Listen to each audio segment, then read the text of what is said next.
ഗൂഡല്ലൂരും മസനഗുഡിയൊക്കെ കഴിഞ്ഞ് hair pin വളവുമൊക്കെ താണ്ടി രാത്രി തണുത്ത് വിറച്ച് ഊട്ടിയിലെത്തി. ഒരു റൂമെടുത്ത് ടൗണിൽ തന്നെ സ്റ്റേ ചെയ്തു. പിറ്റേന്ന് രാവിലെ ഊട്ടി എക്സ്പ്ലോർ ചെയ്യാൻ വേണ്ടി തീരുമാനിച്ചു.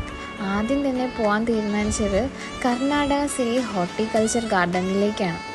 എൻട്രി ഫീ ആയത് 2 പേർക്കും കൂടി 100 രൂപയായിരുന്നു. അവിടെ നിന്ന് അകത്തേക്ക് കയറുമ്പോൾ വലത് സൈഡിലായി ഒരക്ക നിൽപ്പുണ്ടായി. ടിക്കറ്റ് അവിടെ കൊടുത്ത് അകത്തേക്ക് പൊക്കോളാനായി പറഞ്ഞു. അവിടെ നിന്ന് അങ്ങോട്ടേക്കുള്ള കാഴ്ചകൾ കുറേ ചെടികളും ഇതുവരെ കണ്ടിട്ടില്ലാത്ത കേട്ടിട്ടില്ലാത്ത മരങ്ങളും പൂക്കളുമായിട്ട് അതിമനോഹരമായിരുന്നു.